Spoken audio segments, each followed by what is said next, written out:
एक गुरु जी के दो शिष्य थे। गुरु जी के शिष्य हैं दो। एक शिष्य था वो वैश्या के घर जाकर के और वहां मुजरा देखा करता था। एक गलत गंदी स्त्री के पास जाता, उसका नाच गाना देखता। तो जो दूसरा चेला था वो बढ़िया रोज सत्संग करता, कथाएं सुनता, कीर्तन करता। एक चेला मंदिर जाता, पूजा करता, सत्संग करता। दूसरा चेला पराई स्त्री के यहाँ जाता, मुजरा देखता, नाच गाने देखता। एक दिन क्या हुआ कि जो वैश्या के घर जाता था उसे रास्ते में सोने से भरी थैली मिल गई, सोना मिल गया। और जो पूजा करके लौटा, सत्संग करके लौटा, तो उसके पांव में एक लोहे की कील घुस गई। जब लोहे की कील घुसी तो लंगड़ाता लंगड़ाता गुरुजी के पास आया। गुरुजी, मैं मंदिर जाता हूँ, कीर्तन करता हूँ, किसी का बुरा नहीं करता, तो मेरे पांव में कील घुस गई। और वो वैश्या के घर जाता है, गलत काम करता है और उसे सोने की थैली मिल गई। ये कैसा न्याय है तुम्हारे भगवान का? तब गुरुजी ने हंसकर कहा, बेटा, भगवान के न्याय को तू नहीं जानता। भगवान के न्याय को भगवान ही जान सकते हैं। कैसा न्याय है गुरुजी? गुरुजी बोले, बेटा, तुम केवल वर्तमान को जानते हो, प्रेजेंट को समझते हो, जबकि भगवान तुम्हारे बीते हुए कल को और आने वाले कल को भी समझते हैं। कैसे गुरुजी? तब गुरुजी ने कहा कि बेटा, उसे जो सोने की थैली मिली है ना, वो पिछले जन्म में बहुत पुण्यात्मा था। आज के दिन उसे कहीं का राजा बनना था। आज उसके भाग्य में राजा बनना लिखा था, पर उसने एक वैश्या की संगति करके, गलत काम करके अपने सारे पुण्यों को गवा दिया। और राजा तो बन ना सका, पर थोड़ा सा सोना मिल गया उसे। मिलना था खजाने बड़े बड़े, लेकिन पाप किया इस जन्म में तो उसके बहुत सारे पुण्य नष्ट हो गए और जरा से पुण्य रह गए। इतना सा सोना मिला है, जबकि आज उसे क्या बनना था? राजा। और जो तुम हो ना, आज तुम्हारी जीवन लीला समाप्त होने वाली थी, आज तुम्हारी मृत्यु होने वाली थी, पर तुम भगवान के भक्त हो तो भगवान ने तुम्हारी भक्ति को देखकर, तुम्हारी शरणागति स्वीकार करके, तुम्हारी मृत्यु को भगवान ने कृपा करके एक लोहे की कील में तब्दील कर दिया। जरा सा तुम्हें चोट लगी, जरा सा तुम्हें ठोकर लगा और तुम्हारी मृत्यु बदल गई। यदि आपके जीवन में थोड़ा संकट आए तो समझ लिया करो कि संकट तो बहुत बड़ा आने वाला था, पर जो तुमने कुंभ स्नान कर लिया, जो तुमने पुण्य कर लिए, उस पुण्य से तुम्हारे संकट जरा सा होकर के गुजर गए, छू करके निकल गए, टच करके निकल गए। हाँ या ना? तो भक्ति का हमें फल मिलता ही मिलता है, निश्चिंत रहिएगा। अच्छा बताओ, द्रौपदी ने भगवान कृष्ण की कलाई में अपनी साड़ी के पल्लू को फाड़कर कुछ हिस्सा ही तो बांधा था, कुछ धागे ही तो बांधे थे। हाँ या ना? धागा बांध दिया ना द्रौपदी ने। कन्हैया की जब कलाई पर चोट लगी तो तुरंत द्रौपदी ने साड़ी फाड़ी और कन्हैया की कलाई पर लपेट दिया। कन्हैया ने कहा, बहन, तुमने अपनी महंगी साड़ी मेरी कलाई के बहते खून को रोकने के लिए बांधी है। यदि तुम्हारे जीवन में कभी संकट आया तो जितने धागे तुमने मुझे दिए हैं बहना, एक एक धागे की कीमत चुकाने आऊंगा जरूर। मैं तुम्हारा ऋणी हो गया। देखो जरा, धागे की कीमत चुकाई कि नहीं? भगवान कभी किसी का ऋण लेते नहीं। यदि आप भगवान को कुछ देते हैं तो भगवान उसका सवाया कई गुना करके वापिस करते हैं। इसलिए कहता हूं कि जीवन में चाहे होनी होए अनहोनी होए, भगवान के आश्रित रहिएगा। ये सब खेल उसी का है। मेरा जीवन और मेरी मृत्यु किसके हाथ में है? बोलो। 6 चीजें भगवान के हाथ में होती हैं। कौन कौन सी? हानि लाभ जीवन मरण, यश अपयश विधि हाथ।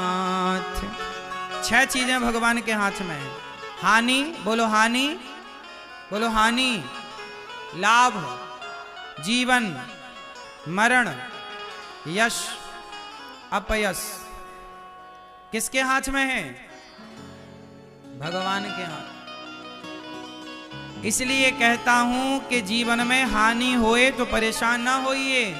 हानि उतनी ही होगी जितनी होनी है। लाभ कितना भी प्रयास कर लो, लाभ उतना ही होगा जितना विधि ने, विधाता ने तय कर रखा है। हानि लाभ ईश्वर के हाथ में। मेहनत आपके हाथ में, मेहनत तुम करो। तू कर्म कर, फल मैं दूंगा। कर्मण्येवाधिकारस्ते मां फलेषु कदाचन। तू कर्म कर, तेरे हाथ में कर्म है। फायदा कितना, नुकसान कितना, ईश्वर। हानि लाभ, जीवन मरण, कितने साल का जीवन और कब मृत्यु होगी, ईश्वर के हाथ में। और यश, कितना आपका नाम होगा, कितना अपयश होगा। इसलिए अपने हाथ में कुछ है ही नहीं। अपने हाथ में बस एक काम है कि अच्छे काम करो, समाज की सेवा करो और दिन भर श्रीमन्नारायण जपो, दिन भर सीताराम जपो, दिन भर भगवान का नाम। ये अपने हाथ में। दिन भर नाम जपो, कीर्तन करो, समाज के लिए अच्छा सोचो, सबके लिए अच्छा करो, बस। बाकी जो हो रहा है ये सब ईश्वर का खेल है। वो भेजे तो आए, वो बुलाए तो जाएं, हमारा कुछ भी नहीं है। हर हाल में खुश रहना चाहिए।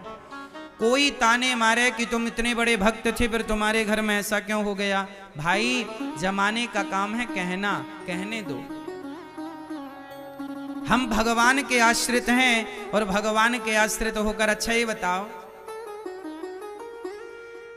छोटा बच्चा किसके आश्रित होता है? जोर से। छोटा बच्चा किसके आश्रित है? माँ के आश्रित। माँ चाहे तो बच्चे को राजा बाबू बनाए और माँ चाहे तो 2 थप्पड़ जमाए। अच्छा ये बताओ, माँ गुस्से में 2 थप्पड़ मारती है कि नहीं बच्चे को? बोलो हाँ, हाँ या ना? मारती है ना? तो जब थप्पड़ मारती है तो क्या बच्चा माँ का आश्रय छोड़ देता है? बोलो। जब माँ 2 थप्पड़ मारती है ना तो रोते हुए माँ को ही देखता है बच्चा, हाँ या ना? जब छोटा सा बच्चा थप्पड़ खाकर भी माँ का आश्रय नहीं छोड़ता तो तुम्हारे जीवन में छोटे मोटे संकट आ जाएं, कभी कोई विपत्ति आ जाए तो उस संकट विपत्ति में भगवान का आश्रय क्यों छोड़ देते हो? रोते हुए भी उस ईश्वर की ओर ही देखो कि प्रभु आपके सिवा हमारा कौन है। 2 थप्पड़ मारती है माँ तो प्यार भी तो करती है, वही तो राजा बाबू भी बनाती है। ऐसे ही है, जो भक्त जीवन में थोड़ा संकट पाकर भगवान से दूर हो जाते हैं, भगवान फिर उन्हें राजा बाबू नहीं बनाते। और जो दुख विपत्ति पर भी भगवान के चरणों से लिपटे रहते हैं, भगवान उन्हें राजा बाबू बना देते हैं, भगवान उन्हें बड़ा बना देते हैं। ये मेरे आश्रित है। आप भी यदि जीवन में भगवान के आश्रित रहेंगे तो आप सबसे सुखी रहेंगे। आप दुखी इसलिए होते हैं, आप परेशान इसलिए होते हैं क्योंकि आप भगवान का आश्रय छोड़ देते हैं और हर क्षण। अच्छा ये बताओ, जीवन में मुसीबत संकट आता है कि नहीं? परेशानियां तो आती है ना। कुछ लोग आपके पड़ोसी, समाज जानते हो क्या ताने मारता है? एक मैया का बेटा भगवान के घर चला गया तो लोगों ने ताने मारे, लोगों ने कहा रे तुम तो बहुत बड़े भक्त थी, तो बताओ तुम भक्त थी तो तुम्हारा बेटा भगवान के घर क्यों चला गया? तुम तो भगवान की बड़ी पूजा करती थी।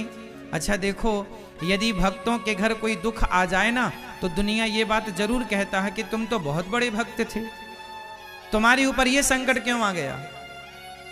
तुमने तो भगवान की बहुत पूजा की, तुमने तो बहुत व्रत जप तप किए, सदा अच्छे मार्ग पर चले, फिर तुम्हारे घर में ये संकट क्यों? ऐसा क्यों हुआ?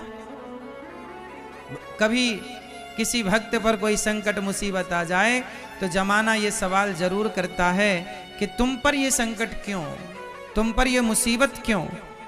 तो मैं आपको बताऊं, जमाना भले आपको कहे कि तुम पर ये संकट क्यों, लेकिन मैं आपको बताऊं कि जमाना ये बात समझ नहीं सकता।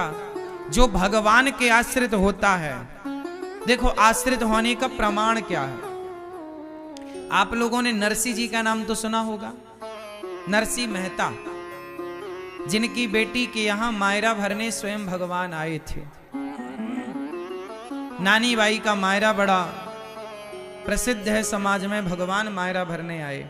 जब नरसिंह जी का बेटा जवानी में भगवान के घर चला गया, मृत्यु हो गई पुत्र की, तो लोगों ने कहा नरसिंह आप रो नहीं रहे हो, आपका बेटा चला गया भगवान के घर।